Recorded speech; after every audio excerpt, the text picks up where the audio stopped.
Presiden Prabowo Subianto secara resmi memberikan abolisi kepada Thomas Trikasih Lembong, mantan Menteri Perdagangan, dalam kasus korupsi terkait kebijakan impor pangan. Meski terlihat sebagai bentuk pengampunan negara, kenyataannya abolisi ini tidak serta-merta mengangkat martabat hukum, bahkan justru berisiko mengubur jalan keadilan yang ingin diperjuangkan Lembong sendiri. Dalam putusan Pengadilan Tindak Pidana Korupsi, Tom Lembong dijatuhi vonis 4,5 tahun penjara, kendati perkara tersebut belum berkekuatan hukum tetap.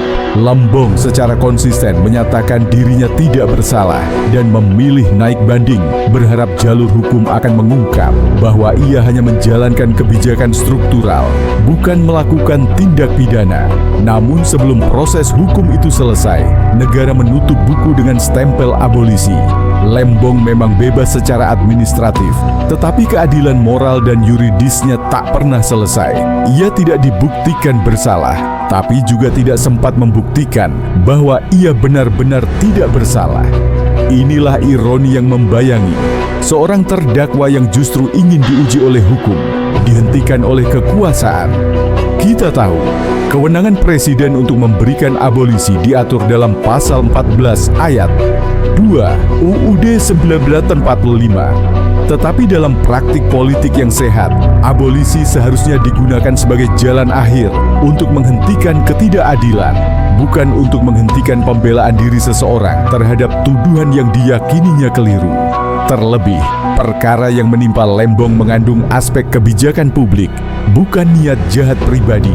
Kebijakan impor pangan yang dipersoalkan merupakan praktik lazim dan struktural di Kementerian Perdagangan, baik di masa sebelum maupun sesudah Lembong menjabat. Menteri-menteri seperti Enggartia Stolokita, Rahmat Gobel, hingga Zulkifli Hasan juga melaksanakan kebijakan impor dalam jumlah besar.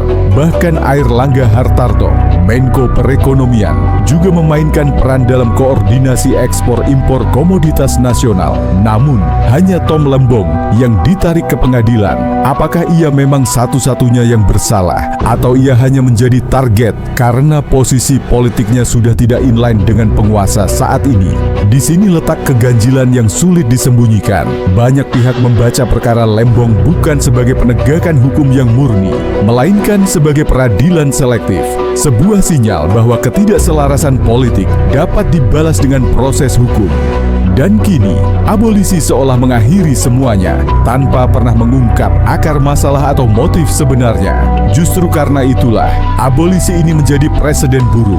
Ia merampas hak seorang terdakwa untuk membuktikan ketidakbersalahannya. Ia membungkam ruang debat hukum yang seharusnya dijadikan panggung untuk transparansi dan integritas. Terlebih, publik akan selalu dibayang-bayangi pertanyaan, apakah abolisi ini bentuk belas kasihan, kompromi, atau cara halus untuk menyingkirkan cerita yang lebih dalam? Tom Lembong tidak pernah meminta ampunan. Ia justru meminta diuji. Ia memilih jalur yang berat, tapi bermartabat, menghadapi tuduhan, memperjuangkan kebenaran lewat prosedur hukum.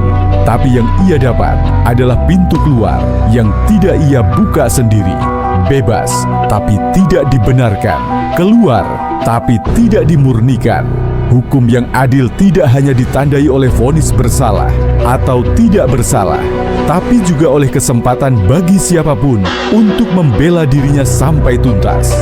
Ketika negara menginterupsi proses itu, maka keadilan berhenti menjadi pencarian dan berubah menjadi keputusan sepihak. Maka walau Tom Lembong mungkin telah bebas secara administratif, publik tahu bahwa luka keadilannya masih ada. Dan sejarah akan mencatat bahwa pada satu masa, seorang menteri ingin membuktikan bahwa ia tidak korup, tapi tak diberi kesempatan karena politik lebih dulu menutup palu hakim. Kebebasan yang tidak menghapus tuduhan akan menyertai Pak Tom.